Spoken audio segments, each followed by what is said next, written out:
మీలో ఎవరైనా ఒకరు ప్రార్థనలో నడిపించండి. ప్రారంభ ప్రార్థన చేయండి మీరు ఎవరైనా ఒకరు.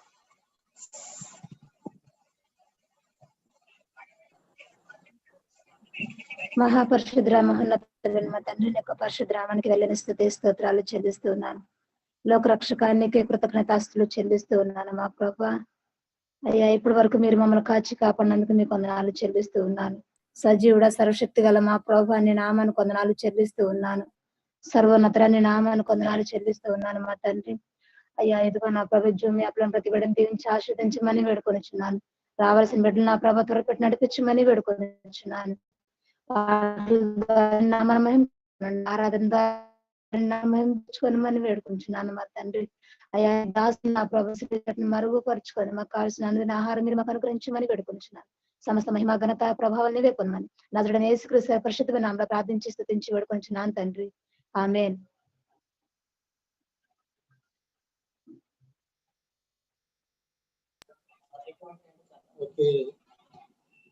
ఈ సమయంలో ఎవరైనా ఒకరు పాట పాడి ప్రభుని స్తుతించండి.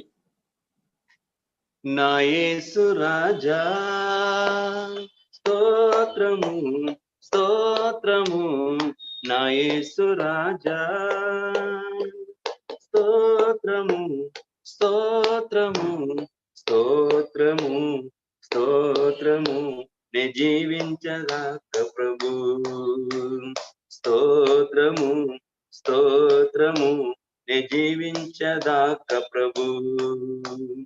కరుణా సంబనుడా బహుజాలి గల ప్రభువా, కరుణా సంబనుడా బహుజాలి గల ప్రభువా, దీర్ఘశాంతము ప్రేమయు కృపయు ఉన్నవాడా, దీర్ఘశాంతము ప్రేమ కృపయు నిరదివు ప్రభువా. నా యేసు రాజా స్తోత్రము స్తోత్రము, నా యేసు రాజా స్తోత్రము స్తోత్రము స్తోత్రము స్తోత్రము, నా జీవించిదాక ప్రభు స్తోత్రము స్తోత్రము, నే జీవించుదాక ప్రభు.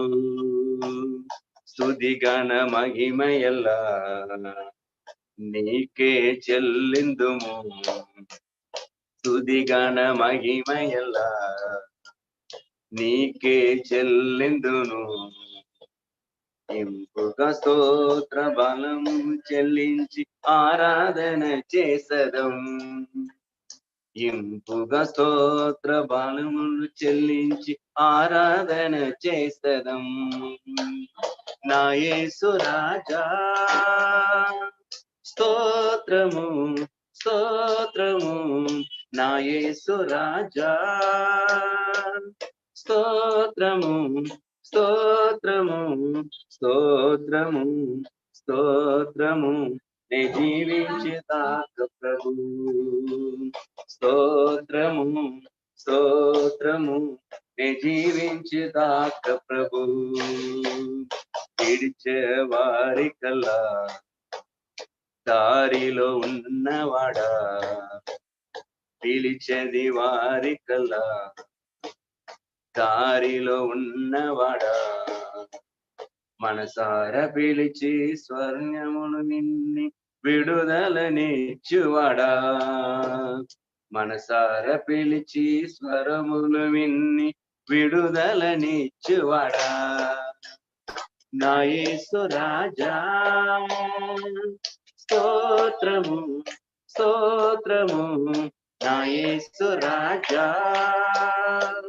స్తోత్రము స్తోత్రము స్తోత్రము స్తోత్రము, నే జీవించుదాక ప్రభు స్తోత్రము స్తోత్రము, నే జీవించుదాక ప్రభు. హల్లెలూయా హల్లెలూయా. ఈ సమయంలో మరొకరు ఒక పాట పాడి ప్రభుని స్తుతించండి.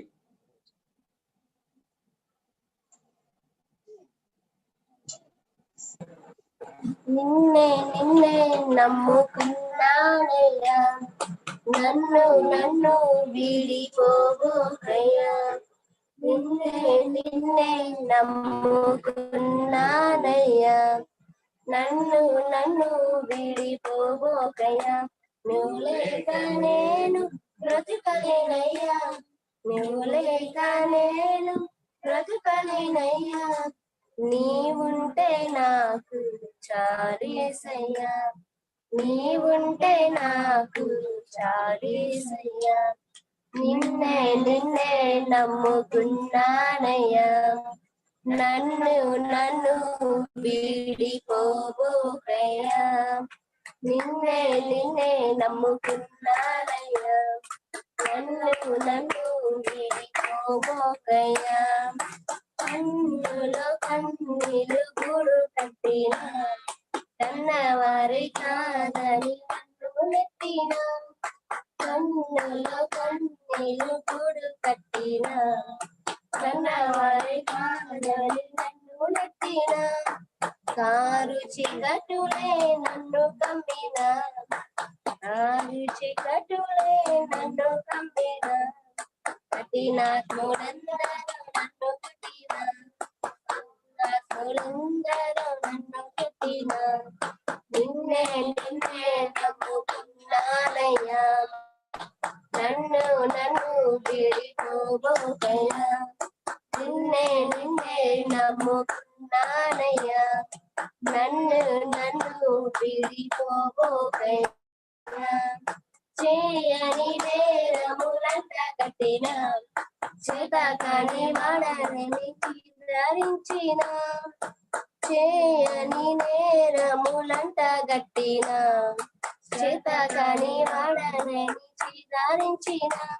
చీకు చింతలు నన్ను చుట్టిన, చీమే చితికి నన్ను చేర్చిన. చీకు చింతలు నన్ను చుట్టిన, చెలిమే చితికి నన్ను చేర్చిన. నిన్నే నిన్నే నమ్ముకున్నానయ్యా, నన్ను నన్ను వీడిపోబోకయ్యా. నిన్నే నిన్నే నమ్ముకున్నానయ్యా, నన్ను నన్ను వీడిపోబోకయ్యా. నువ్వు లేక నేను బ్రతుకలేనయ్యా, నువ్వు లేక నేను బ్రతుకలేనయ్యా. నీవుంటే నాకు చాలేసయ్యా, నీవుంటే నాకు చాలేసయ్యా. నిన్నే నిన్నే నమ్ముకున్నానయ్యా, నన్ను నన్ను వీడిపోబోకయ్యా. నిన్నే నిన్నే నమ్ముకున్నానయ్యా, నన్ను నన్ను వీడిపోబోకయ్యా. హల్లెలూయా. ఈ సమయంలో ప్రేష్ఠ పాట పాడుతుంది.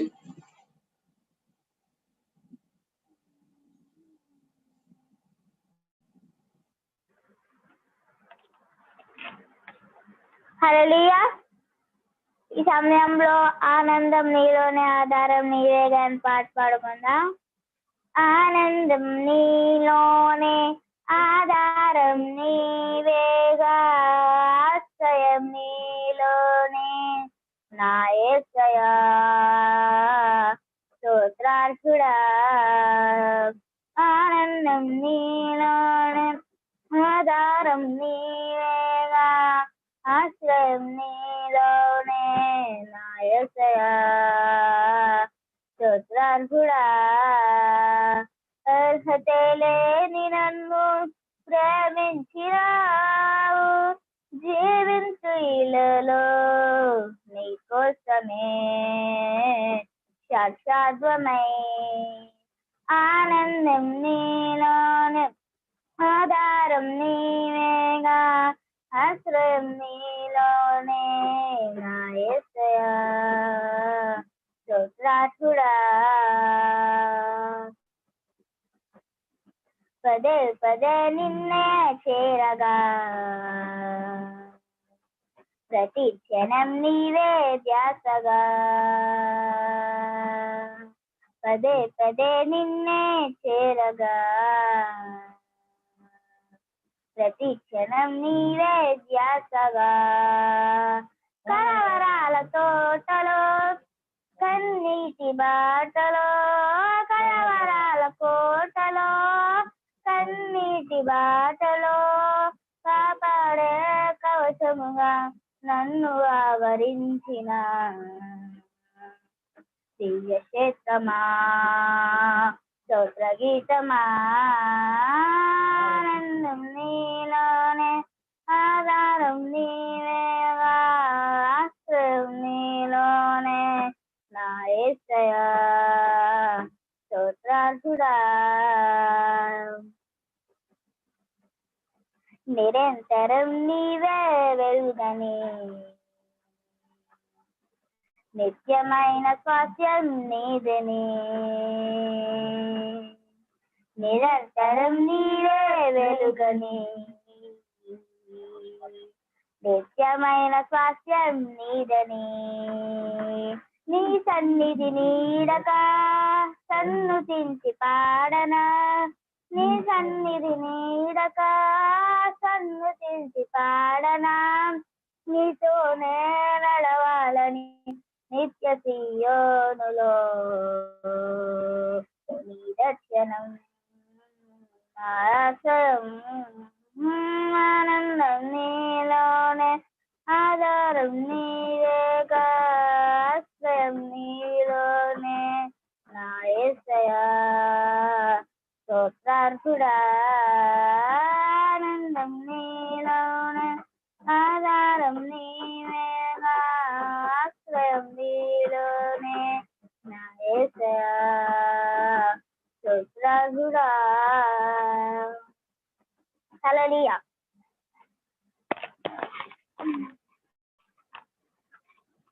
హల్లెలూయా. దేవుని పరిశుద్ధ నామానికి మహిమ కలుగును గాక. మరొక మారు మీ అందరికీ ప్రభువును మన రక్షకుడునైన యేసుక్రీస్తు వారి అధికారం గల నామములో వందనాలు తెలియపరుస్తూ ఉన్నాను. మనం నమ్మిన దేవుడు నమ్మకం కలిగిన వాడు. హల్లెలూయా. ఆయన మన జీవితాలలో నమ్మకస్తుడిగా ఉన్నాడు. అనుక్షణం మంచి ప్రయాణాలు ఇచ్చాడు, ఉద్యోగాల్లో తోడుగా ఉన్నాడు. అందుని బట్టి మనం ఆ దేవాతి దేవునికి వందనాలు చెల్లించవలసిన వారమై ఉన్నాం. ఈరోజు ఉదయకాలమున దేవుడు మనతో కొన్ని విషయాలు మాట్లాడడం జరిగింది. దేవుడు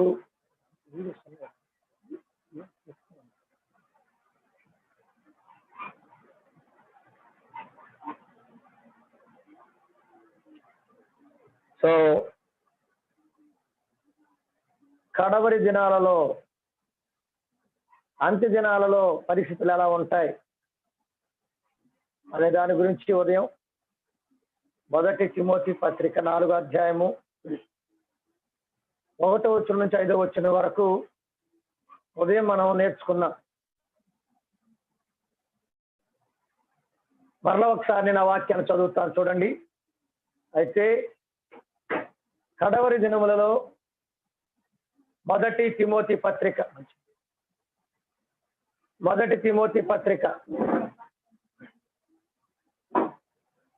4వ అధ్యాయం 1వ వచనం. అయితే కడవరి దినములలో కొందరు అబద్ధికుల వేషధారణ వలన మోసపరుచు ఆత్మల యందును దయ్యముల బోధ యందును లక్ష్యముంచి విశ్వాస భ్రష్టులవుతారంట. అంత్య దినాల్లో జరిగేటువంటి పని ఏంటంటే, మనుషులు ఏ బోధల యందు లక్ష్యముంచుతారు, ఏ బోధల్ని నమ్ముతారు అని అంటే, పౌలు గారు కొన్ని వందల సంవత్సరాల క్రితమే పరిశుద్ధాత్మ దేవుని చేత వ్రాయించాడు పరిశుద్ధ గ్రంథంలో. అబద్ధికుల వేషధారణ వలన మోసపరచు ఆత్మల యందును దయ్యముల బోధ యందు లక్ష్యం ఉంచుతారంటండి. గమనించండి, మోసపరిచేటువంటి ఆత్మ దయ్యాల బోధ యందునే నమ్ముతారంట. సత్యమును బోధిస్తే మంచిది, సత్యమును బోధిస్తే నమ్మరు, ఇష్టపెట్టుకోరు, నమ్మరు, ఇష్టపెట్టుకోరు. వారు దయ్యాల బోధ, సాతాను సంబంధమైన బోధలపైనే వారు లక్ష్యం ఉంచి భ్రష్టులైపోతారంట. భ్రష్టులైపోతారని చెబుతున్న పరిశుద్ధ గ్రంథం.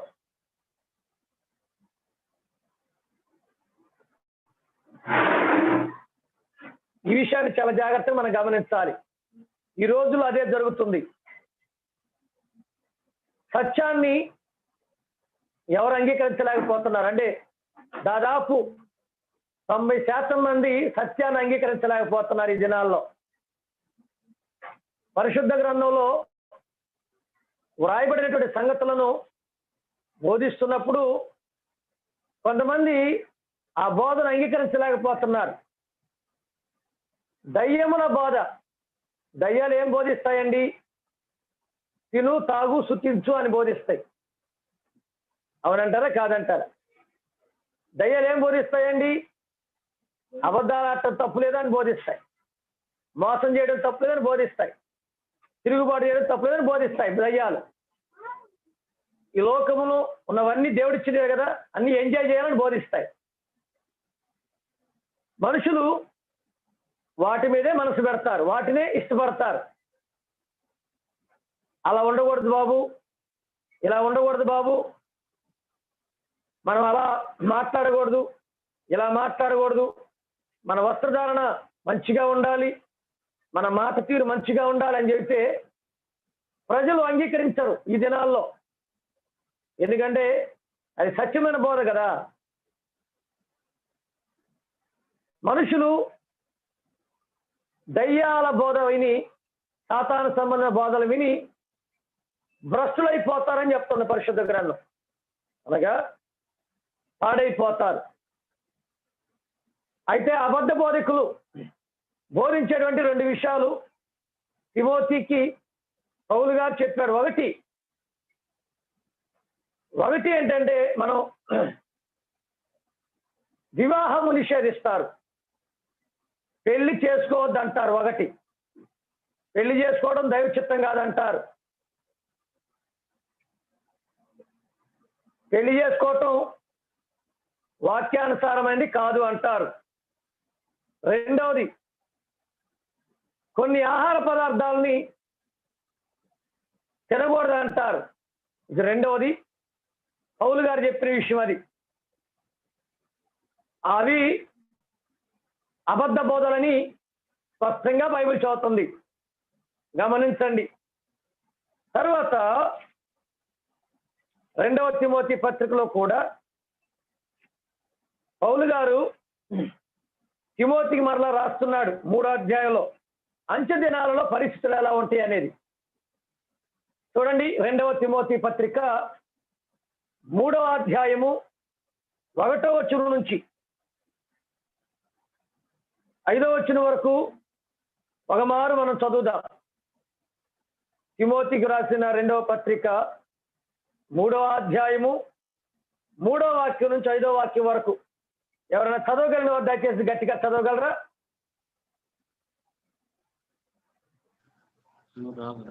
అంత్య దినములలో అపాయకరమైన కాలములు వచ్చునని తెలుసుకొనుము.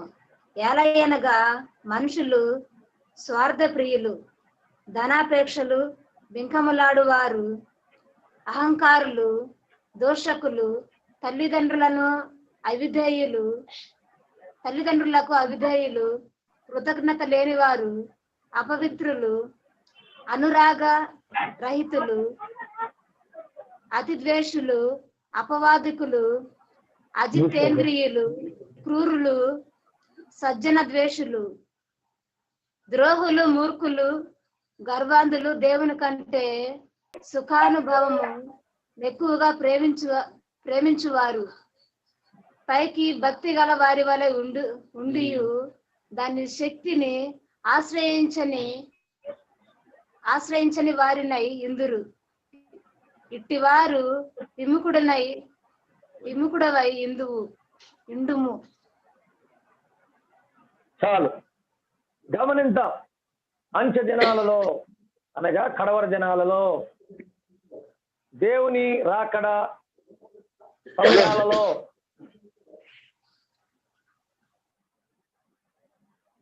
పరిస్థితులు ఎలాగుంటాయి, బాధ ఎలా ఉంటుందో చెప్పాడు మొదటి పత్రికలో.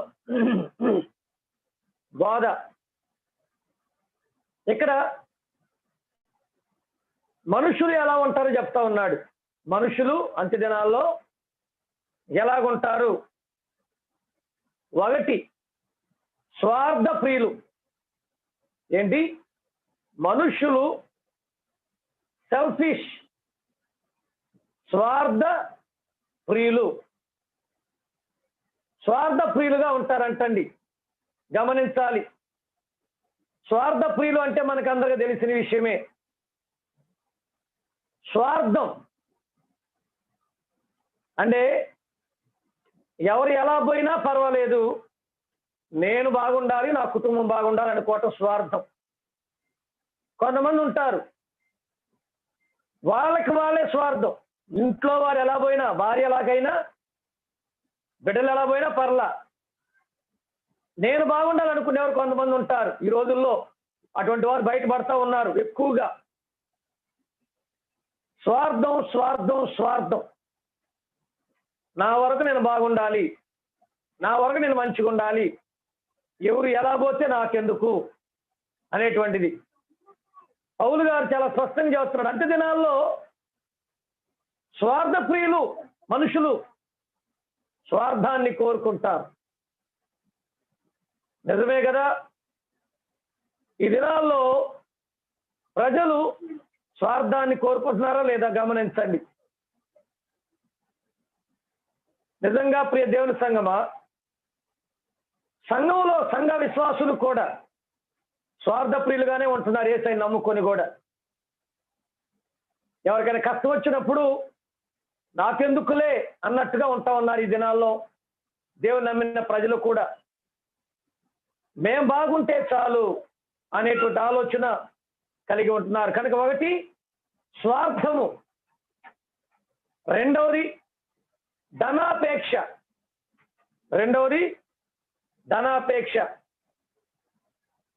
ప్రియ దేవుని బిడ్డలారా, ధనాన్ని ప్రేమించేవారు ఎక్కువైపోయారు ఇప్పుడు. ధనాన్ని, డబ్బులంటే డబ్బుల కోసం ప్రాణాలు చేస్తున్నారు. ఆస్తుల కోసం అమ్మా నాన్నే చంపేస్తున్నారు. ధనాపేక్ష. ఉద్యోగాల్లో డబ్బు కొరకు ధనాపేక్ష. డబ్బు కొంతమందికి డబ్బు సంపాదించాలనే ఆశ, డబ్బు సంపాదించాలనే కోరిక. డబ్బు అవసరం. డబ్బు అవసరం అంటలేదు, కానీ ఇంకా ఇంకా జీవితాంతం వారు డబ్బు మీదే ఆశ పెట్టుకొని ఉంటారు. ఎవరికి సహాయం చేయరు, ఎటువైపు నుంచి ఎంత డబ్బు వచ్చిద్దా అని ఆరోగ్యాన్ని గురించి కూడా ఆలోచించరు. ఆరోగ్యం పాడైద్దే, కొంచెం రెస్ట్ తీసుకుందామని ఆలోచించరు. భార్య బిడ్డల గురించి ఆలోచించరు. కొంతమంది అయితే డబ్బు సంపాదిస్తారు, భార్యకి బాగలేకపోయినా సరైన హాస్పిటల్కి చూపించరు. ఎందుకు? మంచి హాస్పిటల్లో జాయిన్ చేస్తే చూపిస్తే డబ్బులు ఎక్కువ అవుతాయని. పిల్లలకు బాగోలేకపోయినా మంచి హాస్పిటల్లో చూపించరు. ఎందుకు? డబ్బులు ఖర్చు అయిపోతాయని. కొన్ని కుటుంబాలు అయితే ఎలా ఉంటాయంటే మంచి భోజనం కూడా ఇంట్లో తీసుకురారు, పిల్లలకి శ్రేష్టమైన ఆహారం కూడా పెట్టరు. ఎందుకు? డబ్బులు ఖర్చు అయిపోతాయని. దాచిపెడతారు కొంతమంది. దాచిపెట్టి చివరికి ఏమైపోతారు? అదేమన్నా తీసుకెళ్ళిపోతారు చచ్చిపోయిన వారు? ప్రసాద్ గారు గత వారంలో చనిపోయారు. మేము మొన్న వారి ఇంటికి వెళ్ళినప్పుడు తన భార్య చెబుతా ఉంది, పాస్టర్ గారు ప్రతిరోజు మేము ఇచ్చే డబ్బుల్ని దాచిపెట్టుకున్నాడంట ఆయన. చనిపోయిన తర్వాత వాళ్ళు చూస్తే ఆయన మెడిసిన్కి వాడేటువంటి ఒక డబ్బాలో 500 రూపాయలు ఉన్నాయంట. 500 రూపాయలు తీసుకుని వెళ్ళగలిగాడు ఆయన? దాచుకున్నాడు కానీ తీసుకుని వెళ్ళలేదు. చాలా మంది, అంటే జస్ట్ ఎగ్జాంపుల్ చెప్పాను అంతే, చనిపోయిన తర్వాత మనం ఈ భూమి మీద నుంచి ఏమీ తీసుకెళ్ళం. నువ్వు నీకు ఎన్ని ఆస్తులు ఉన్నా, ఎంత కోటీశ్వరులైనా ఈ లోకంలో ఏమీ తీసుకొని వెళ్ళలేరు అనేది మనం గుర్తుపెట్టుకోవాలి. కొంతమంది ఆ డబ్బుల కొరకు బంధుత్వాన్ని కూడా విడిచిపెడతారు. ఆస్తుల కొరకు బంధుత్వాన్ని విడిచిపెడతారు, గొడవలు పెట్టుకుంటారు, కొట్టుకుంటారు, చంపుకుంటారు. ధనాపేక్ష అంత్య దినాల్లో ఇప్పుడు ఎక్కువ అదే కదా మనం చూస్తున్నాం. డబ్బుల కొరకు గొడవలు, కొట్టుకోటాలు, చంపుకోటాలు. బైబిల్ చదువుతున్న అంత్య దినాల్లో ధనాపేక్ష కలిగిన వారు ఎక్కువైపోతారు. తర్వాత వెంకములాడువారు. ఎవరండి వెంకములాడువారు? వెంకములాడువారు అనే దానికి ఇంగ్లీష్ లో బోస్ట్ఫుల్ అనేబడింది. ఇది అబద్ధాలా? వెంకములాడటం ఇంగ్లీష్ లో అయితే గొప్పలు చెప్పుకోవటం, బోస్ట్ఫుల్, గొప్పలు చెప్పుకోవటం. వెంకములాడటం, గొప్పలు చెప్పుకోవటం అంటే వాళ్ళ స్థితి ఏంటో వారు చెప్పుకోరు, వారి స్థితి కంటే ఎక్కువ చెప్పుకుంటా ఉంటారు. గొప్పలు చెప్పుకోవటం ఈ దినాల్లో నిజంగా గొప్పలు చెప్పుకుంటారు ప్రతి ఒక్కరు. అంటే దాదాపు 90% ప్రజలు గొప్పలు చెప్పుకునేవారే, లేకపోయినా ఉన్నదే చెప్పుకునేవారే. బైబిల్ చెబుతుంది అంత్య దినాల్లో అటువంటి ప్రజలు ఉంటారు. ఒకళ్ళ మీద ఒకరి వారు గొప్పలు చెప్పుకుంటా ఉంటారు. మాకు అది ఉంది, మాకు ఇది ఉంది, మీ అటువంటి వారు, ఇటువంటి వారు, అలాగేలాగనని గొప్పలు చెప్పుకోవటం. తర్వాత 4వది అహంకారులు. అహంభావం, ప్రౌడ్, అహంభావం కలిగిన వారు. నిజమే, దేవుని సంగమా, దేవుని రాకడలో జరుగుతున్నది అహంకారం. అహంకారం నిజంగా నేను ఎప్పుడూ కొన్ని విషయాలు బాధపడుతూ ఉంటాను. కొంతమంది పెద్దలను కూడా గౌరవించరు. గర్వం, మీకు మేము గౌరవించేది ఏంటని పెద్దలు, వయసులో పెద్దవారు, వారికి విధేయత చూపరు, ఇష్టం మాట్లాడుతూ ఉంటారు. దేన్ని బట్టి గర్వం వాళ్ళకి. మనం అంటాం కదా, చూడడం వాళ్ళకి ఎంత గర్వమో, ఎలా మాట్లాడుతున్నారు, పెద్ద చిన్న లేకుండా అంటాం. అంటే నిజంగా కొన్ని కుటుంబాలు గమనించినప్పుడు వారి కుటుంబంలో పిల్లలు పెద్దల్ని ఎంత చక్కగా గౌరవిస్తారో, ఇంటికి ఎవరైనా పెద్దలు వచ్చినా వారిని గౌరవిస్తారు. వారు ఎంత ఎదిగినా, వారి తల్లిదండ్రులు ముసలివారైనా వారిని గౌరవిస్తారు. కానీ అంత్య దినాల్లో ఎక్కువ శాతం కనబడుతుంది ఇప్పుడు గర్వం, అహంకారం. నేను మీకు లోబడేదేంటి, నేను మీ మాట వినేదేంటి, నేను మీరు చెప్పింది వినేదేంటి, నాకు అన్నీ తెలుసనే గర్వం, అహంకారం. నాకు ఉద్యోగం ఉందనే అహంకారం, నేను ఏదైనా చేయగలనేటువంటి అహంకారం. అంత్య దినాల్లో ఇలా జరుగుతున్నాయి ఈ రోజుల్లో. తర్వాత దోషకులు ఉంటారు. అబ్యూజివ్ అని పడింది ఇంగ్లీష్ లో. దోషిస్తారు. అపహాసం అంటే దూషణ, చెడ్డ మాటలతోటి మనల్ని దూషిస్తూ ఉంటారు. ఒకరినొకరు తిట్టుకుంటూ ఉంటారు, ఒకరినొకరు చెడ్డ మాటలు పలుక్కుంటూ ఉంటారు. నిజమా కాదా? ఇవి కొన్ని జరుగుతున్నాయి ఈ దినాల్లో. తర్వాత చూడండి, తల్లిదండ్రులకు అవిధేయులు. ఎవరండి? Disobedient to their parents. తల్లిదండ్రులకు అవిధేయులు. ఇది మాత్రం అంటే ప్రతిదీ నెరవేర్చబడుతుంది. తల్లిదండ్రులకు అవిధేయులు అనేది నిజంగా అంత్యదినాలు జరుగుతుంది ఇప్పుడు. అవునంటారు కాదంటారండి? తల్లిదండ్రులకి అవిధేయత చూపించేటువంటి ఉన్నారు ఎంతో మంది. అమ్మా నాన్నను గౌరవించని వారు, వారు చెప్పిన మాట వినని వారు, వారికి లోబడని వారు ఈ లోకంలో ఉంటున్నారు. మనం గమనించాలి. ఇంకోటి, అమ్మా నాన్నని తన్నేవారు కూడా ఉన్నారు. అమ్మా నాన్నని బూతులు మాటలు దూషించేవారు కూడా ఉన్నారు ఈ లోకంలో. అమ్మా నాన్న చెప్పిన వాటి వినరు. విచిత్రం ఏంటంటే దేవుని నమ్ముకొని కూడా మందిరానికి వెళుతూ బాప్తిసం తీసుకొని కూడా అమ్మా నాన్నకి అవిధేయత చూపేటువంటి వారు ఈ లోకంలో చాలా మంది ఉన్నారు. అదే బాధాకరమైన విషయం. గమనించాలి ప్రియ దేవుని సంగమా. చాలాసార్లు మనం ఏమనుకుంటామంటే, ఏంటండి ఇంత భయంకర ఘోరాలు జరుగుతున్నాయి, బిడ్డలు తల్లిదండ్రులు చంపుతున్నారండి అనుకుంటాం. యేసుప్రభు ఎప్పుడో చెప్పాడు, ఆయన భూమి మీద ఉన్నప్పుడే, తండ్రి కుమారుని అప్పగిస్తాడు, కుమారుడు తల్లిదండ్రులు అప్పగిస్తారు, చంపుతారని.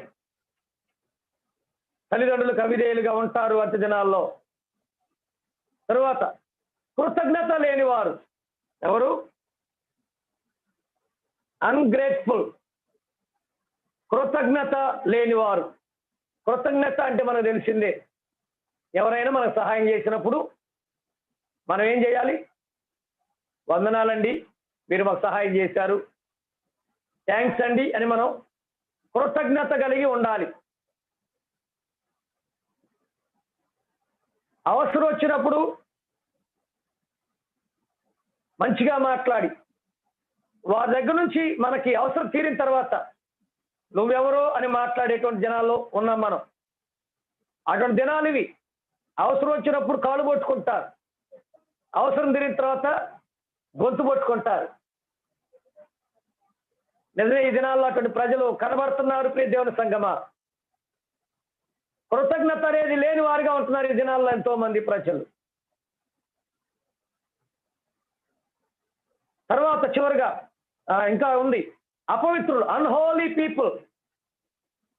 అపవిత్రత కలిగిన వారు. తర్వాత అనురాగరహితులు. వితౌట్ లవ్ అనేవాడు ఇంగ్లీష్లో. అన్హోలీ, అపవిత్రత, అనురాగరహితులు. వితౌట్ లవ్ అంటే ప్రేమ లేని వారిగా జీవిస్తారు. ప్రేమ లేని వారు.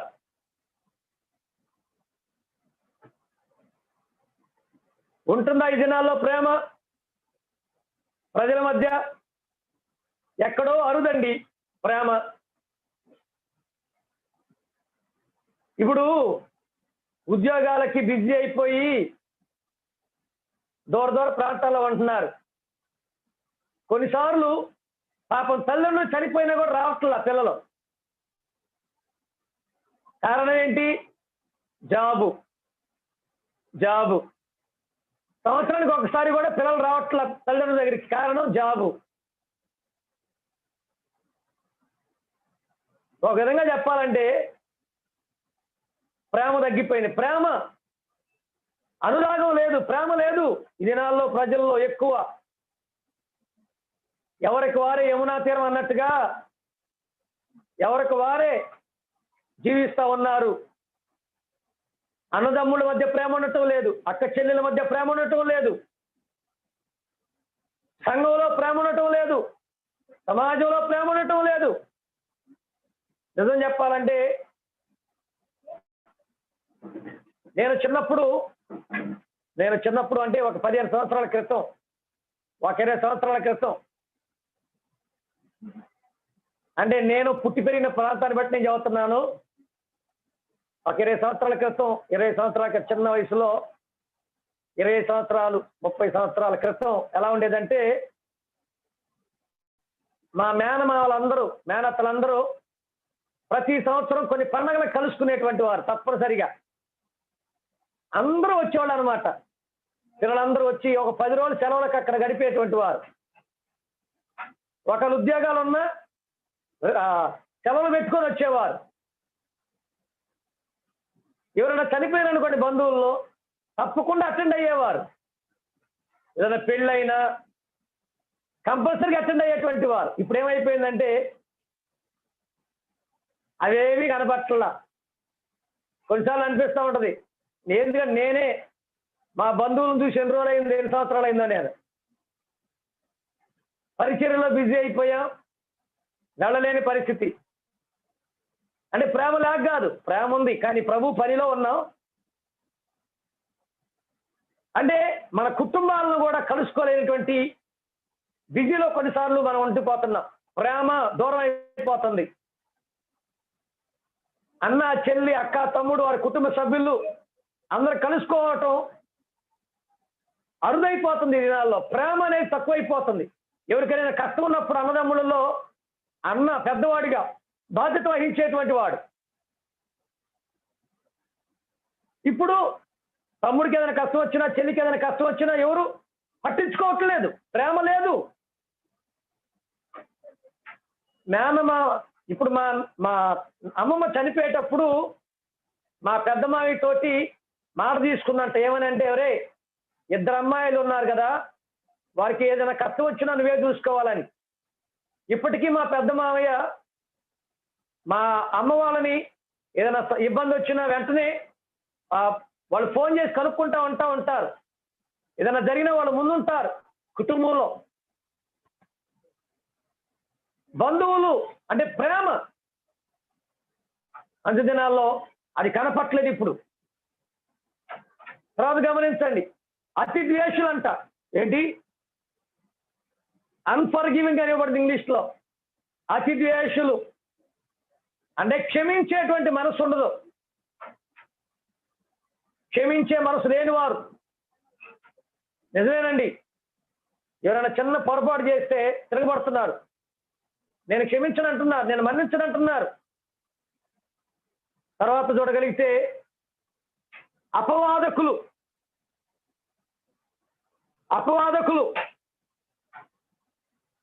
తర్వాత గమనించగలిగితే అజితేంద్రియులట.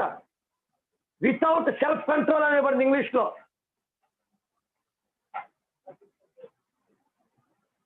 అపవాదకులు సిలిండర్స్ అనబడింది. అంటే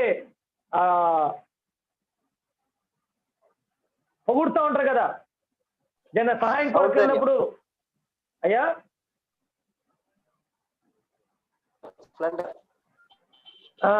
అజితేంద్రియులు అంటే వితౌట్ సెల్ఫ్ కంట్రోల్. అంటే వాళ్ళకి వాళ్ళు కంట్రోల్ చేసుకోలేరు లేని ప్రజలట. వాళ్ళ కోపాన్ని అణుచుకోలేరు, వారి కోరికలను అణుచుకోలేరు, ఏది కూడా అణుచుకోలేని వారు.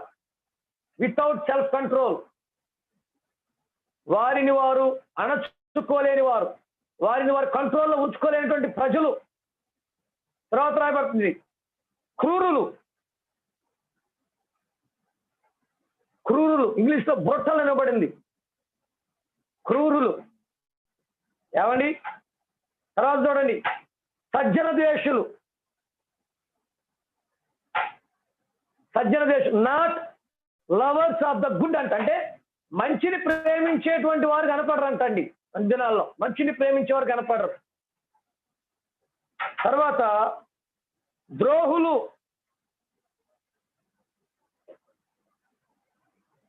ట్రిక్కర్స్ అనబడింది ఇంగ్లీష్లో, ద్రోహులు.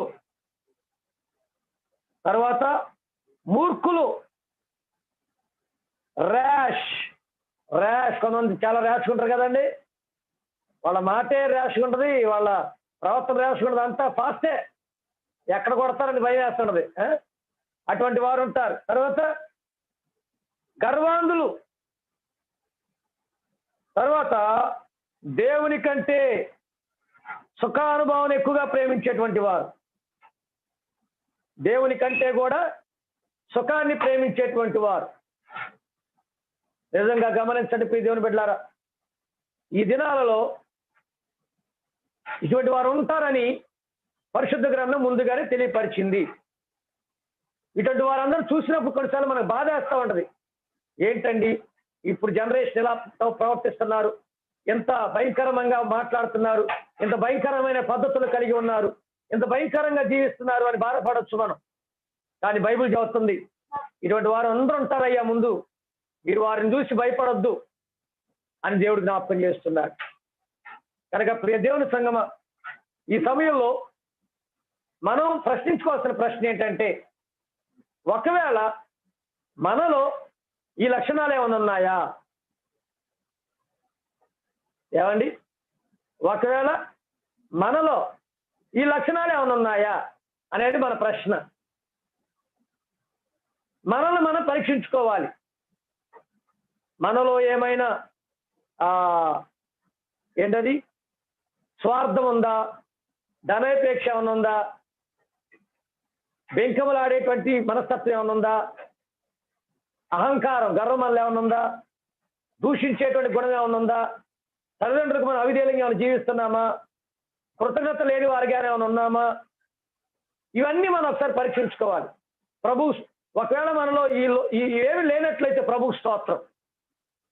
ఒకవేళ మనం ఇట్లా ఏదైనా మనలో ఉన్నట్టయితే ప్రభు పాద దగ్గరికి వెళ్ళి, అయ్యా అలాని లోపం నాలో ఉంది, దయచేసి నన్ను సరిచేయండి అని ప్రభు దగ్గరికి వెళ్ళి మనం ఒప్పుకున్నప్పుడు ప్రభు యేసుక్రీస్తు ప్రభు వారు కలువరిశిలో కాచిన రక్తము చేత నిన్ను నన్ను పరిశుద్ధపరిచి పవిత్రపరిచి మరలా మన నూతన సృష్టిగా చేస్తాడు. ఆమె కనుక ప్రియ దేవుని సంగమా, ఈ సాయంత్రకాలపు వేళ దేవుడు నీతో నాతో మాట్లాడిన మాటలు జ్ఞాపకం చేసుకొని, అంత్య దినాల్లో మనుషులు ఎలా ఉంటారో చెప్పబడింది కనుక, అయితే ఈ లక్షణాలు మనలో లేకుండా మనం చూసుకోవాలి. ఈ లక్షణాలు ఒకవేళ మనలో ఎవరిలో ఉంటే సరి చేసుకొని ప్రభువు దగ్గర మరలా మనం క్రీస్తు పోలికలోనికి మార్చబడటానికి ప్రభు సహాయాన్ని కోరుకున్నాం. తర్వాత ఏంటంటే, ఇటువంటి ప్రజల కొరకు ప్రార్థన చేద్దాం. ఏమండి, ఈ అంత్య దినాలు ఇటువంటి ప్రజల కొరకు మనం ప్రార్థన చేద్దాం. వారందరూ కూడా వారి పాపాలు ఒప్పుకొని వారు మారు మనసు పొంది యేసుక్రీస్తు ప్రభు నిజమైన దేవుడిని గుర్తెరిగి వారి జీవితాలను మార్చుకున్నట్లుగా మనం ప్రార్థన చేద్దాం. ఎందుకంటే ఇలా ఉంటుంది దైవ చిత్తం కాదు కదండి. ఇలా ఉంటారు బట్టి ఎంతమంది చచ్చిపోతున్నారు, ఎంతమంది కుటుంబాలు అసమాధానంతో ఉంటున్నాయి, ఎంతమంది తల్లిదండ్రులు కడుపు సోకంతో బాధపడుతున్నారు, ఎంతమంది యవనస్తులు యవనరాళ్ళు సాతాను లోబడిపోయి వారి జీవితాలు పాడు చేసుకుంటున్నారు. కనుక మనము మొట్టమొదటి మనల్ని పరీక్షించుకోవాలి. రెండవది, ఆ స్థితిలో ఉన్న వారి కొరకు మనం ప్రార్థన చెయ్యాలి. అట్టి కృప దేవుడు మనందరికీ అనుగ్రహించునుగాక. ఆమేన్. చిన్న ప్రార్థన చేసుకున్న వాక్యం కొరకు చిన్న ప్రార్థన. పరిశుద్ధుడా నీకు స్తోత్రం. ఈ సమయంలో ఈ వాక్యం ద్వారా మాతో మీరు మాట్లాడినందుకు అంత్య దినాలలో ఏ విధమైన బాధలు ఉంటాయో, మనుషులు ఎలా ఉంటారో తెలియపరిచారు. యేసయ్యా, ఇప్పుడు నువ్వు చెప్పిన విధముగా మేముంటే దయచేసి మాలో అవేమీ లేకుండా తీసివేయండి, మమ్మల్ని నీ పోలిగా మార్చండి. ఈ లోకంలో ఎంతో మంది ఆ విధంగా ఉన్నారు, అటివారు మార్పు చెందినట్లుగా మీరు సహాయం చేయండి. ప్రభువా, ప్రతి ఒక్కరూ నేను సొంత రక్షణ అంగీకరించి ప్రభువా తండ్రి వారి పాపాలను ఒప్పుకొని నీ రక్తంలో కడగబడి నీ నిత్యరాజ్యానికి వారసులుగా వారు మారడానికి సహాయం చేయమని, ఈ మాటలు ప్రతి హృదయాల నాటమని ఫలింప చేయమని యేసు నామములో ప్రార్థించి అడిగి వేడుకుంటున్నాము తండ్రి. ఆమేన్.